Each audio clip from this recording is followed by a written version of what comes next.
Hi ladies and gentlemen, this is Christina from Movie Musings. Today I'll be reviewing The Switch. The Netflix synopsis is: still single and increasingly attuned to the cacophony of her biological clock, 40-something Cassie, played by Jennifer Aniston, decides that if she can't find a mate, she'll still pursue motherhood with the help of a sperm sample that's not quite as anonymous as she thinks. As the babe grows up, Cassie's best friend Wally, played by Jason Bateman, agonizes over whether to reveal that he secretly replaced the donor sample with his own DNA. My thoughts on this are that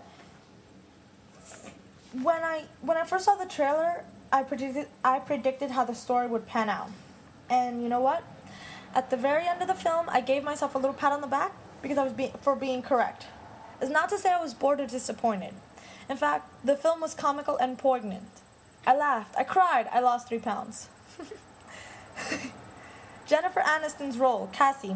She has a career, strong friendships, and plenty of patience to understand her best friend, Jason Bateman's neurotic Wally.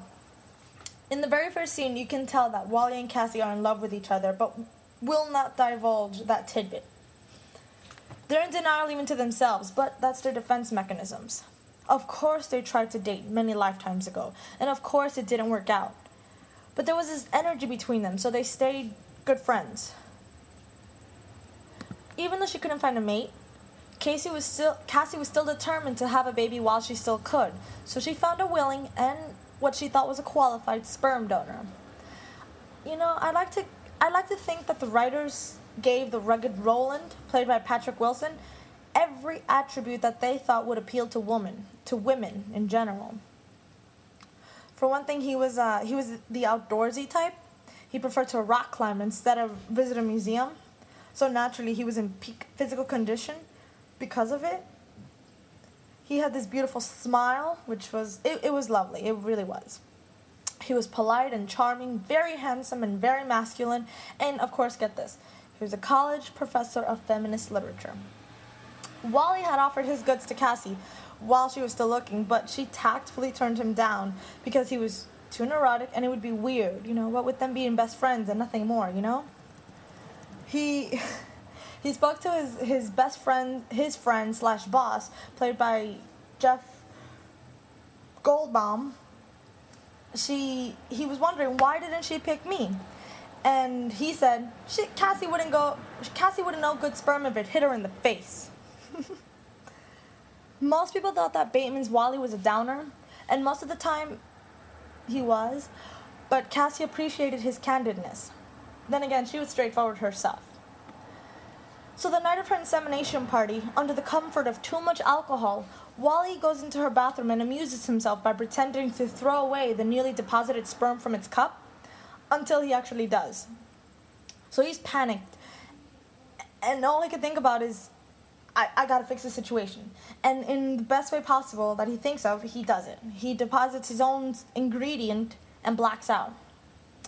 So, flash forward to 7 years later. She's moved to Montana with her son, because she thought it was a better environment than New York City to raise a child. But now she's come back. Wally still doesn't remember what he did.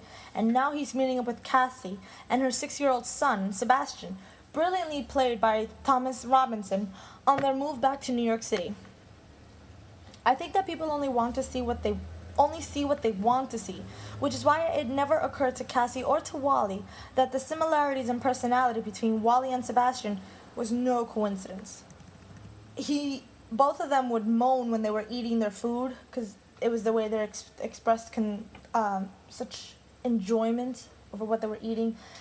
They were both, to say just a little neurotic, it's not doing any justice to it. They didn't like loud noises. They were worried about all the environmental issues and all sorts of problems afflicting everyone in the world. It was actually very endearing to see that, how similar they were, and yet they were totally oblivious to that. On one particular trip to the aquarium, Wally said to an over-anxious Sebastian, I had my bouts with hypochondria. So the little boy asks, what's that? And he responds, thinking you have diseases you don't. And of course Sebastian says, oh my God, I have that.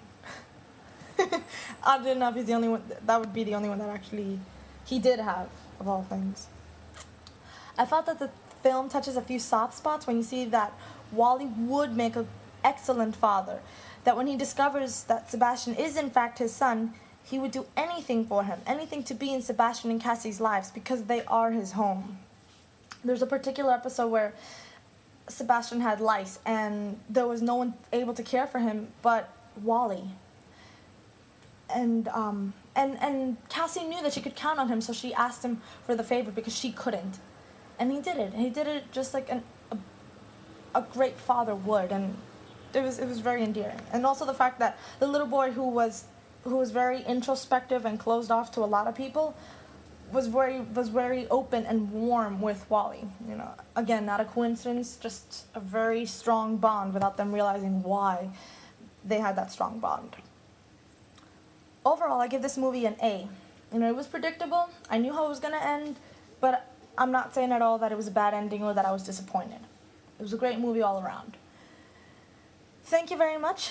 I'm Christina from Movie Musings. Please come back and tell us if you have any comments, agree, disagree, or you want to have a violent dispute saying about your own thoughts.